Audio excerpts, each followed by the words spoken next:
Assalamualaikum warahmatullahi wabarakatuh. Nah, ini babnya cara mengatasi hipotesis ditolak. Nih, langsung aja nih praktek. Klik analyze bootstrapping. Lalu klik start calculation.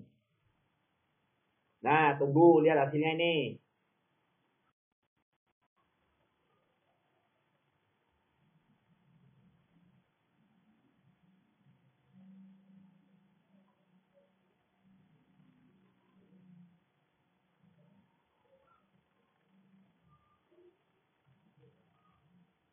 Nah, ini hasilnya ini. Kakak ke KO signifikan, arti hipotesis diterima ini. TL ke kakak ditolak. Terus cara ngatasinnya gimana ini? Yang ditolak seperti ini. Ya nggak usah diatasi udah. Nggak usah diatasi. Hipotesis kalau nggak diterima ya ditolak udah. Kalau ditolak itu nggak perlu diatasi. Ya. Tapi diinterpretasikan. Oke. Hipotesis itu apa sih? Hipotesis itu berawal dari kata hipo dan tesis. Hipo itu artinya lemah, tesis teori. Hipotesis itu artinya teori yang masih lemah. Yaudah kalau mau ditolak alias teori lemahnya nggak diterima, ya udah nggak apa-apa. Teori yang diyakini kata yang udah kuat asli itu udah masih bisa terbantah. Masih. Contoh, teori Darwin. Siapa sekarang yang percaya kalau manusia asalnya dari monyet? Gak ada kan?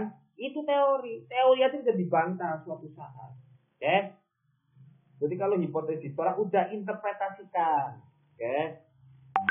Itulah fungsinya melakukan penelitian. Untuk mengetahui teori itu masih berlaku apa enggak. Masih konsisten apa enggak seiring dengan perubahan zaman. Itu. Oke?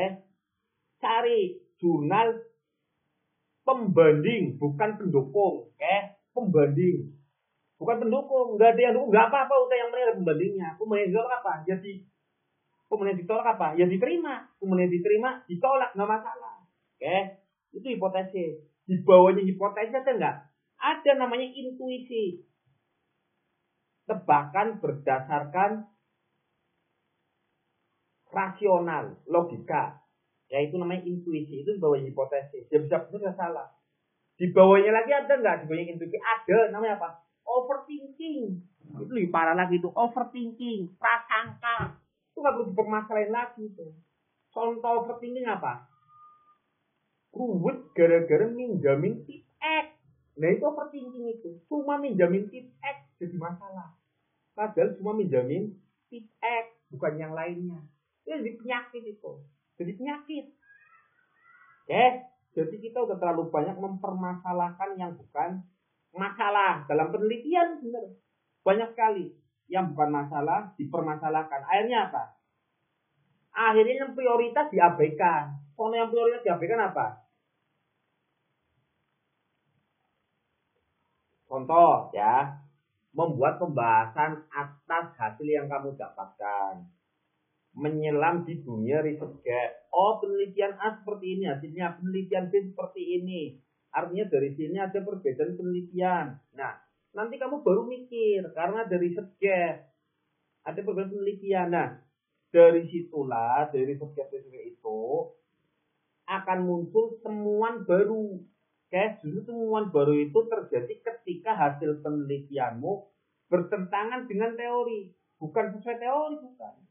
Kalau sesuai teori anak TK aja bisa hasil penelitian ini sesuai dengan penelitian A, hasil penelitian ini sesuai dengan jurnal si B, itu gampang sekali.